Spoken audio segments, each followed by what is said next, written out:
달러권에서 있는 사람들이 일본에 오면 이게 뭐야? 왜 이렇게 싸? 옛날에 1달러당 80엔이었어요. 근데 지금 160엔이잖아. 그러니까 일본에 오면은 반값으로 느껴진다는 거야. 일본의 와규 유명하잖아요. 몇만 엔인 거예요. 일본인들은 거기 쳐다도 못 봐요, 진짜. 저기는 뭐야? 그러면 저기는 외국인들이 먹는 에어리어라고. 일본 사람들도 폭발할 거 아니에요. 짜증 날 거 아니에요. 가장 근거하는 게 뭔지 아세요? 한국인들이 몰려와가지고 그거 서빙 다 하잖아요. 그러니까 어떻게 속이 뒤틀리지 않겠어요?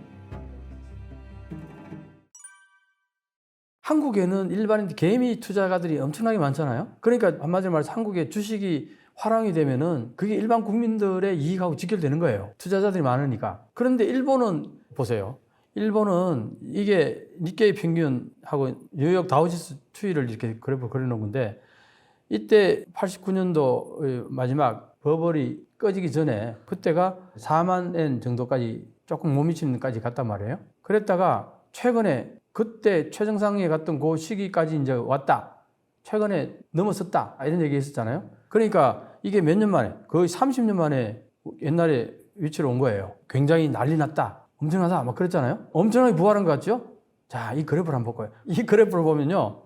이게 1990년 절정기에 갔을 때를 정점으로 해가지고 그 뒤로 뉴욕 다우는 쭉 이렇게 올라가가지고 최근에 1250% 성장했어요. 근데 일본은 그때 원위치로 온 거예요. 겨우 원위치로 간 거예요. 0%인 거예요. 그냥 누워서 잠잔 거죠. 그냥 좀비죠, 한마디로. 깨지 않는 이 그래프를 보면은 일본 주식이 이 시점에 왔다 해서 이게 화랑으로 보입니까? 아니면 뭐 엄청나게 무슨 뭐 버블로 보입니까? 이 그래프 보면은요, 황당하죠? 뉴욕 다우가 1250% 성장하는 동안 일본은 제로예요, 제로. 남이 이렇게 가는데 본인이 멈춰 있는 거는 그 마이너스인 거죠. 이거 또 하나 재밌는 게 뭐냐면은 해외 투자가에 의한 매상이라는 게, 과거에는 1989년 피크 때는 일본 국민들이 90% 가까이 주식을 가지고 있었던 거예요. 그러니까 그 혜택들이 전부 일본 국민들에게 돌아갔다는 얘기잖아요. 근데 지금 어떠냐? 60% 이상이 해외 투자가들의 투자예요. 그러니까 그때하고 수치는 같다고 얘기하지만 내용은 전혀 다르잖아요. 이렇게 차이가 있어요. 그런데 이거 한번 보세요. 1990년도에 일본이 전 세계에 차지하는 경제 규모가 몇 퍼센트 정도냐면 17% 가까웠어요. 17%. 전 세계에. 그 당시 미국이 25%, 26%, 뭐 좀 많았을 때는 뭐 거의 30% 가까이 됐죠. 그 정도로 미국하고 일본이 거의 반 이상을 차지했다고요. 전 세계에. 그랬는데 지금 일본의 이 자산이 전 세계에 차지하는 비율이 몇 퍼센트인지 아세요, 혹시? 4%예요. 이때는 17% 가까이 했는데 지금은 4%밖에 안 돼요. 전 세계 경제에 차지하는 일본의 비율이. 그러니까 엄청나게 축소된 거 아니에요. 제자리 걸음한 것 같지만 축소된 거예요. 왜? 다른 나라들이 다 평창했는데 혼자 멈춰 있었으니까 상대적으로 축소된 거죠. 그게 지금 현재 일본의 모습이에요. 이걸 보면은 일본이 현재 좋아졌다고 얘기할 수 있겠어요? 절대 그렇게 볼 수 없는 거죠. 일본의 현 상황은 도표로 보면 정말 심각하다는 거죠. 사실은 엔화 대 한국 원화를 비교하면은 옛날에는 100엔에 1200 뭐 이 정도 했단 말이에요. 근데 지금은 890, 880까지 막 내려오잖아요. 한국인들이 보면 엄청 싸졌다고 느끼잖아요. 그런데 달러권에 있는 사람들은 옛날에 1달러당 80엔이었어요. 근데 지금 160엔이잖아요. 150엔이잖아요. 1달러 하면 2배 정도에 살 수 있는 능력이 생긴 거예요. 그러니까 일본에 오면은 반값으로 느껴진다는 거예요. 근데 반값보다 더 적게 느껴지는 게 뭐냐니까, 일본은 물가가 안 올랐고 임금도 안 올랐잖아요. 그대로 멈춰 있었는데 다른 나라들은 물가도 올랐지만 임금도 많이 올랐잖아요. 그 임금이 많이 올랐으니까 사용할 수 있는 돈이 더 많이 늘어났는데 거기다가 1달러당 100 가까이 느껴지니까 이게 달러권에서 있는 사람들이 일본에 오면 이게 뭐야? 왜 이렇게 싸? 자, 일본 라면만 유명하잖아요. 일본 라면 한 그릇에 보통 1000엔 넘어가면은 잘 안 사 먹어요. 1000엔에서 900 몇십 엔, 뭐 비싸봤자 1050엔, 요게 많다 그래요. 이게 외국인들이 오면 한 4000엔 받는다는 거야. 그래도 싸다고 그걸 사서 먹는다는 거예요, 외국인들은. 일본인들은 4000엔 그러면 쳐다도 안 봐요. 라면 한 그릇에 4000엔 주고 누가 사 먹겠냐, 일본 사람들은. 그런데 달러권에서 오는 사람들은 그 정도 주고도 그냥 별로 안 비싸냐고, 맛있냐고 사 먹는다는 거죠. 가장 명확하게 느껴지는 게 뭐냐니까 호텔이에요, 호텔. 호텔을 최근에 일본에서 엔화가 싸지니까 여행객들이 많이 몰려올 거다 해가지고 호텔을 많이 지었어요. 근데 지을 때 주로 어떤 호텔을 지었냐니까 5성급, 6성급 지었어요. 어마어마하죠? 어느 정도냐면은 일본에서 5만 엔에서 10만 엔 정도, 1박에. 내가 일본에 오래 있어 봤잖아요. 그때 일본 사람들이나 나 같은 사람들이 주로 다니는 호텔의 액수가 6,000엔에서 10,000엔. 일본 국민들 대부분 다. 캡슐까지는 아니지만 캡슐은 더 뭐 한 3,000엔, 4,000엔 정도밖에 안 하는데 6,000엔, 7,000엔 정도 하면은 딱 방 한 칸에 화장실 있고 샤워실 딱 있고 침대 하나 딱 옆에 빈칸이 조금 남아 있어요. 정말 좁다는 느낌이 들지만 그냥 자는 데는 깨끗하고 깔끔하니까 조금 더 쓴다 그러면 12,000엔 정도가 이게 보통이었는데 지금 외국인들이 와가지고 머무는 곳이 뭐 아주 쉽게 5만 엔, 10만 엔 그 사이를 들어간다는 거예요. 근데도 비싸게 안 느껴진다는 거예요. 외국인들 입장에서는. 일본인들은 그게 쳐다도 못 봐요. 진짜. 그냥 지나가는 거예요. 그래서 어떤 전문가는 그런 글까지 썼어요. 5만 엔 넘어가는 이 호텔들에 팻말이 이렇게 써 있을 거라고. 개와 일본인은 출입 금지. 진짜 이 정도 이런 얘기가 나오더라니까. 외국인들은 이제 그렇게 값진 호텔, 아주 최고 호텔에서 먹고 희희낙낙하는데 나는 겨우 6,000엔에서 10,000엔 정도의 거기서 머물고 여행 가더라도 그 다음에 음식을 사 먹어도 일본의 와규 유명하잖아요. 그걸 이제 멋있게 먹으러 간 데는 그 몇만 엔인 거예요. 그런데도 외국인들은 쉽게 먹는데 일본에 와규 먹으러 가서 몇만 엔 쉽게 못 써요. 어림도 없죠. 그러니까 이런 얘기를 한다는 거죠. 저기는 뭐야? 그러면 저기는 외국인들이 먹는 에어리어라고 거기는 굉장히 비싸다고 일본인들이 거기는 못 들어간다는 거예요. 이거 일본이 완전히 후진국으로 된 거 아니에요? 옛날에 동남아 느낌이 나잖아요. 지금 일본이 그렇게 되어가고 있어요.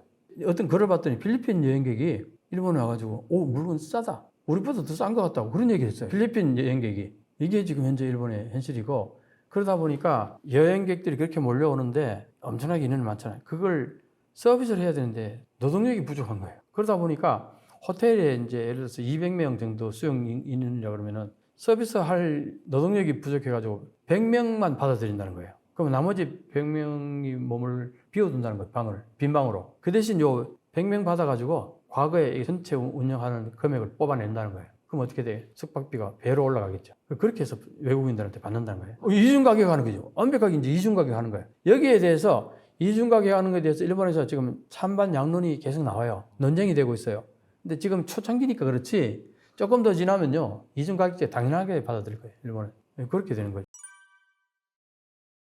그래서 이제 오사카라든가 교토 있잖아요. 여기 교토는 워낙 관광객들이 많다 보니까 거기에 실제 사는 주민들은 버스를 이용할 수가 없다. 택시조차도 힘들다는 거예요. 잡기가. 버스가 꽉꽉 차니까 한 자리에서 버스 5대를 그냥 지나보낸 적도 있대요.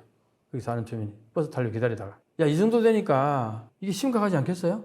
그 주민들 입장에서 볼 때는 삶의 질이 완전히 떨어진 거죠. 그리고 관광객들이 와가지고 좋은 식당, 고급 레스토랑 다 차지해버리고 그러니까 이제 그 일본의 고급 레스토랑 같은데 그래도 조금 가격이 높은 데서는 뭐라고 하냐면은 외국인들은 좀 더 비싸게 받고 내국인들은 좀 싸게 받아서 일본 국민들도 요리를 즐길 수 있도록 편의를 봐줘야겠다. 이래서 이중 가격을 한다. 그런 얘기가 나오는 거예요. 가장 근거하는 게 뭔지 아세요? 한국인들이 몰려와가지고 휘젓고 다니는 거에 대해서 그거 서빙 다 하잖아요. 그러니까 어떻게 속이 뒤틀리지 않겠어요? 한국에 대한 그 자존심은 남다른데 옛날에 자기들보다 피식민지 국민들이 와가지고 휘젓고 다니니까 자기들은 그렇게 하지도 못하는데 내가 볼 땐 완전히 뒤틀릴 거라 봐요. 그 와사비 알죠? 스시에 와사비라고 하지. 고추냉이 그걸 너무 많이 넣어가지고 막 그걸 테러라 그러죠. 와사비 테러. 한국인인 걸 알고는 그게 막 골탕 먹인다고 그런 것들이 꽤 많았죠. 그러니까 속이 뒤틀리니까 너 한번 맛 좀 봐라. 그러니까 이제 이런 얘기가 나오는 거예요. 옛날에 일본 사람들은 오모테나시가 무슨 뜻이냐면 손님에게는 극진하게 대접한다. 이게 일본의 고유 전통인데 지금은 그런 분위기가 싹 가시고 있다는 거예요. 그래서 서비스 수준도 많이 떨어지고 그럴 수밖에 없는 게 노동력이 부족하니까 서비스 할 수 있는 질이 떨어질 수밖에 없다는 거예요. 일본의 입장에서. 보통 일이 아니에요. 지금 여러 가지 얘기 들어보면. 1년 내내 그 엄청나게 외국인들이 많이 와가지고 뿌리고 간 돈이 5조 3천억엔 2023년도 그랬다요. 그런데 그 돈이 전부 순수익은 아니잖아요. 여러 가지 뭐 경비하고 그 다음에 외국인 고용해가지고 그 사람들에게 월급 주고 이렇게 다 빼고 나면 순수익이 3조 5천억엔이 남는다는 거예요. 일본은 지금 그렇게 많은 해외 여행객들을 받아들여가지고 벌어들인 돈이 1년에 3조 5천억엔. 디지털 적자가 얼마나 그랬어요? 4조 7천억이라고 그랬어요. 그러니까 일본은 노동력 가지고 열심히 노동해가지고 돈 벌어가지고 화이트 칼라 사무실에서 일하는 사람들에게 그게 돈을 다 꼬라박는다는 거예요. 지금도 사람이 너무 많아가지고 오버 투어리즘이라고 그러죠. 오버 투어리즘. 그게 지금 곳곳에서 나타나는데 그게 더 많이 오겠느냐 이거예요. 그리고 앞으로 이제 예를 들어서 이중 가격제 하고 그러다 보면은 일본 사람들도 지금 이제 여행객이 늘어난 게 겨우 최근 한 1, 2년 사이란 말이에요. 앞에 팬데믹 때문에 못 봤다가. 자, 그래서 지금은 이제 돈이 들어오니까 여행객들 일단 많이 봤는데 이게 한 해, 두 해 이 오버 투어리즘이 계속 쌓이다 보면은 일본 사람들도 폭발할 거 아니에요. 짜증이 날 거 아니에요. 그러면 이제 소위 말해서 관광에 대해서, 관광객에 대해서 서비스가 낮아질 뿐만 아니라 어떤 좋지 않은 일들도 생길 가능성이 있잖아요. 그렇게 되면은 관광이 기피 대상이 될 수도 있어요, 일본이. 이중 가격제하고 막 이러면은 이미지가 안 좋아질 수 있죠. 옛날에 일본은 참 여행하기 좋았는데 지금은 뭐 이중 가격에다가 서비스 질 떨어져 그 다음에 뭐 가끔 가다 뭐 좋지 않은 일도 당할 수도 있다. 뭐 이렇게 되면은 그래서 이런 얘기를 해요. 지금 여행에서 인바운드에서 벌어들일 수 있는 돈이 이미 거의 정점에 온 게 아닌가. 이게 무한대로 이게 뭐 10조 엔씩 이렇게 벌 수 있는 이게 아니라는 거예요. 그런데 어때요? 디지털 적자는 계속 적자가 커진다. 눈덩이처럼 커진다는 거예요. 그러니까 엔저로 갈 수밖에. 이게 일본의 현재 구조라는 거예요. 다 망가뜨려지는 거죠. 엔저가 이제 이렇게 해서 엔저가 계속되면은 일본 국민들은 해외여행 잘 못 가잖아요. 지금도 그러는데 그러면 계속 더 고립화돼 가지고 그런데 여기 하나 중요한 게 뭐냐. 지금 현재 일본의 젊은 여성들이 미국으로 많이 들어가다가 지금은 입국 거절을 많이 당해요. 미국에서. 최근에 엄청나게. 그 왜 그런지 알죠? 그게 이제 소위 말하는 매춘 입국이잖아요. 그래서 미국으로 못 가니까 어디로 가느냐. 호주라든가 한국에도 많이 들어온다는 거죠. 한국에 최근에 그래서 몇 명인가가 검거 당해가지고 그게 신문에 기사에 났는데 야 이게 일본에서 빅뉴스로 나왔어요. 한탄을 하기 시작한 거예요. 일본이. 그럼 나라 망신인데 근데 그게 왜 그러냐 하니까 생활이 안 되니까 먹고 살아야 되니까 일본이 이제 어떤 현상들이 있나니까 일본에 예를 들어서 터널이 굉장히 많을 거 아니에요. 고속도로가 워낙 많으니까 그 터널을 지은 지가 4, 50년이 돼요. 그러면은 수리를 해야 돼. 그게 이제 임계 수준이 왔잖아요. 그럼 그게 새로 갈기도 하고 해야 되는데 어마어마한 금액이 들지 않겠어요? 그거 돈이 없어 못 하고 있어요. 그럼 어떻게 돼? 앞으로 와르르 무너질 가능성이 상당히 농후하다는 거예요. 그런 것들이 전국에 다 깔려 있죠. 그 다음에 수도, 지하에 묻어놓은 수도, 상하수도 이것들도 다 옛날에 3, 40년, 4, 50년 다 된단 말이에요. 이게 이제 갈아야 돼. 근데 그거 갈 돈이 없어요. 그러니까 뻥뻥 터지는 거야. 이게 지금 현재 일본의 현재 모습이에요.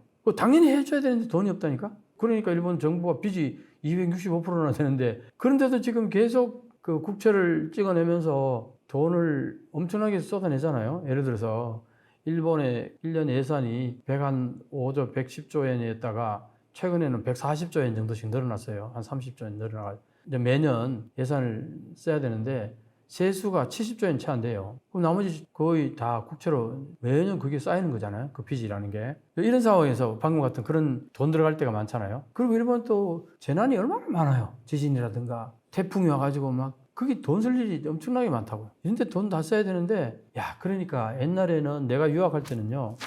일본이 이 재난에 대해서는 전 세계 최고급으로 잘 대응하는 나라. 그때는 돈도 있으니까 쉽게 그걸 커버를 하고 했겠죠. 근데 지금은 매년 보면은 막 태풍 와가지고 한 대여섯 번은 막 완전히 난리가 나고 그러는데 그게 돈도 많이 들 텐데 그러니까 어떻게 수해 현장에 가보면요. 박스 있잖아. 라면 박스 같은 거. 그걸로 칸막이 해가지고. 우리는 어때요?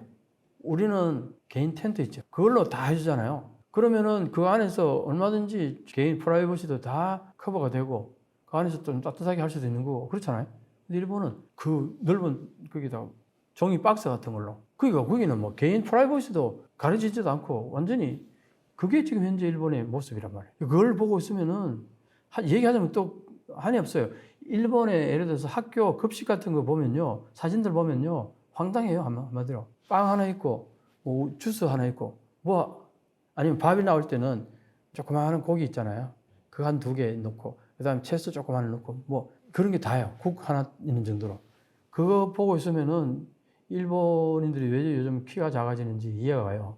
못 먹어서 그래요. 이런 얘기를 하다 보면 이거 옛날에 어떤 동남아 어떤 국가 얘기하는 것 같죠. 개발도상국 얘기하는 것 같아요. 그리고 얼마 전에 또 그런 또 사진이 올라왔어요. 자위대 급식. 방금 얘기한 학교 급식하고 거의 비슷해요. 사진을 보면은 없어요. 뭐 밥 하나 있고 국 하나 있고 장아찌 비슷한 거 뭐 좀 있고 멸치 같은 거 2개, 3개 정도 있고 그걸 오늘 아침 식사 뭐 그러나 멋지게 먹은 아침 식사하면 사진 올랐다. 비꼬면서 올린 사진이죠.